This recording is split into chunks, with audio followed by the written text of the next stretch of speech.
You've joined us in Starting Up. Now, the one thing that India's startup ecosystem needs is product innovation. And so, to aid product entrepreneurs and give them a fillip of sorts, we invited 7 of them to interact with Vinod Dham, who is, of course, the father of the Pentium Processor and flash memory. Sudhir Syal caught up with the man for this special session. So it's an honor to have with us Vinod Dham, product innovator extraordinaire, the founder of the Pentium Processor, and we have with us a very special audience of product innovators from here, product entrepreneurs, and all doing very well in their own right. Vinod, welcome to the show. It's an absolute honor to have you. Thank you very much, and it's an honor for me to be here because for the first time, I must tell you, in the last 10 years that I've been coming here, I'm seeing a set of quote-unquote product entrepreneurs. Absolutely. And I've been searching for them, and I'm really glad that you have brought me in touch with them. Just to set this ball rolling, take us back through the whole Pentium product innovation, just so that entrepreneurs here have a context. Going back quite a bit in the history, but I'll recall because I have marks on my back for a variety of reasons that you know for doing that product. I think the key thing that I recall about Pentium, and I worked on 486 prior to that, and 386 was, by the time Pentium rolled in fact by the time 486 rolled in, computers were no longer for hobbyists. They had become something of productivity tool, and it had become apparent to us inside of Intel that this is going to be a big wave. The market was happy with 486. Okay. They were not really ready for us thrusting their Pentium down their throat. They were just barely getting used to, doing this. But we had an alternate objective, and that was AMD was our competitor. And what we realized that if they built 486 and we built 486, then they spoiled our pricing by lowering the pricing. Sure. So what we discovered was one way to do is, if you want to win a game, you should create an unlevel playing field. You create a game where you create your own rules and play by it. You'll always win. So we said, okay, let's create a game where we have something they don't have. Sure. And that's why there was internally huge pressure to create Pentium as soon as we could, to leave them behind by a generation which is like 2 to 3 years. Vinod, you mentioned Pentium and 486, right? And consumers were happy with 486, and you mentioned earlier that they had to suddenly shift to Pentium. So some of the secrets of product innovation, is it as much finding out what the market will want in 2 years, or does the market not know what it wants, and you need to tell them what they want? Both. Actually, market generally does not know what it wants, and it's very arrogant to say that, we always said customer is God internally, but in our external communication, but we knew in our heart, who really has to put it all together. So I'm actually going to toss to Faisal, who's one of the product innovators here in the audience. So he launched Mouth Shut, product review site, which took India by storm. How did you come up with the idea, Faisal? So was it looking at a gap in the market, or was it taking a model from the US and bringing it to India? I definitely think there was a gap in the market. For the longest time, we all know that consumers in India did not have a platform to express their opinions, nor was there any authentic product review magazine. And in US, there were a handful of sites that were actually doing book reviews. I realized, and this was in the late 90s, that Amazon's book reviews was actually influencing a lot of people in their purchase decision. And so while I was at college, I was experimenting on the idea in New York that why not scale this book reviews platform to almost everything that people can buy and sell. So I think that was the inspiration behind Mouth Shut. Okay, great.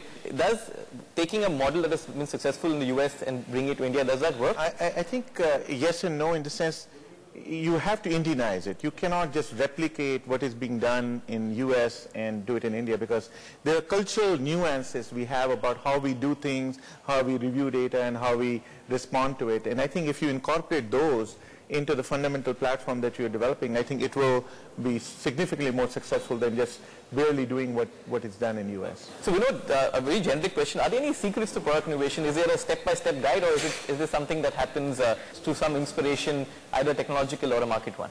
No, I think there is no one way to skin the cat here. There are many different ways. The ideas can come from one of hundreds. Through some inspiration, either technological or a market one?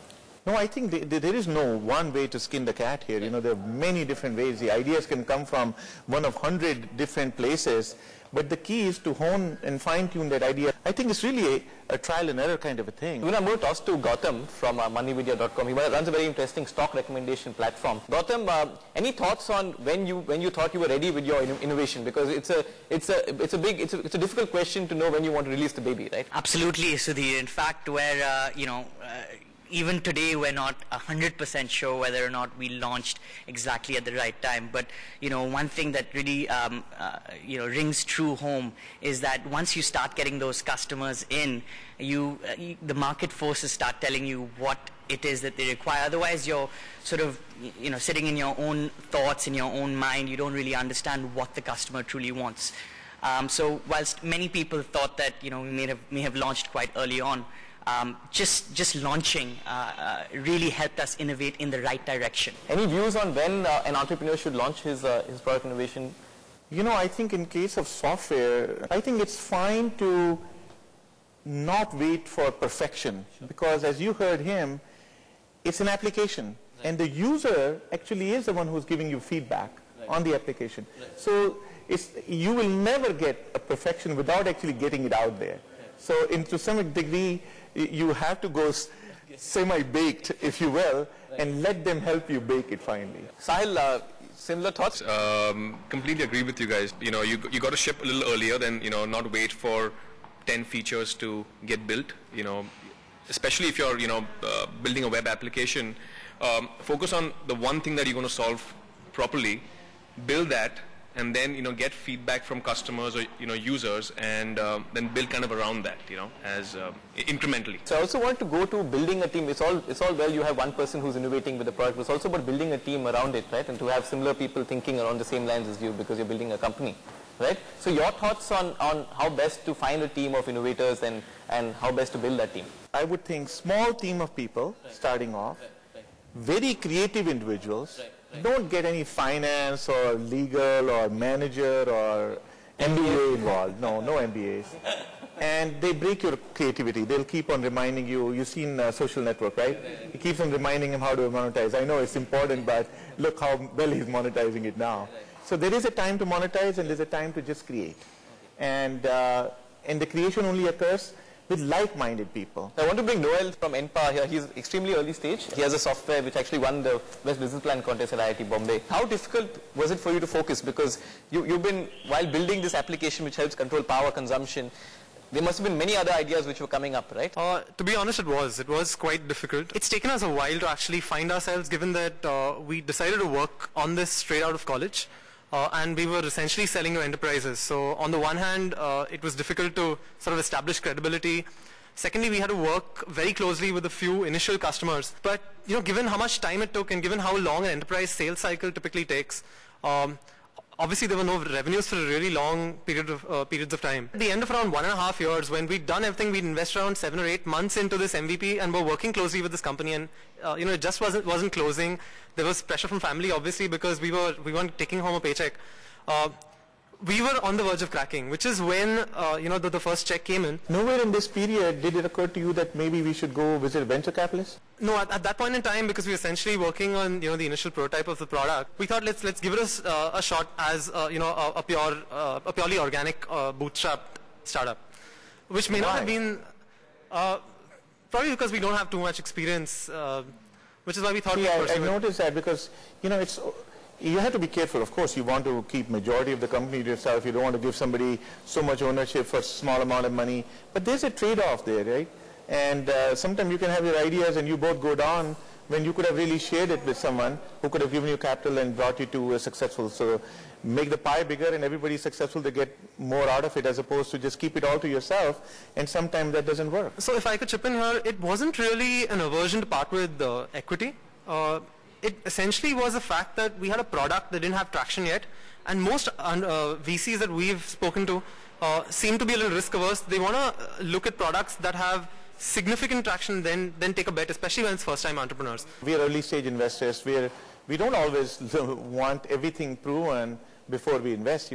Especially we look at the product idea, especially in product, and the team and their background and their domain expertise. And there are a host of angel investors here that I've come across. There was Mumbai Angels, which are quite famous. I think you guys ought to leverage to the degree that, and rather than sweating out to a point where you just might walk away from it. If it is really valid, they will let you know. Vinod, I'm really glad to hear that Indo-US is looking at, funding product innovations. You had mentioned a couple of times that, the mentality that one should go in with is innovate and then maybe think about business once you've actually got that core innovation in place.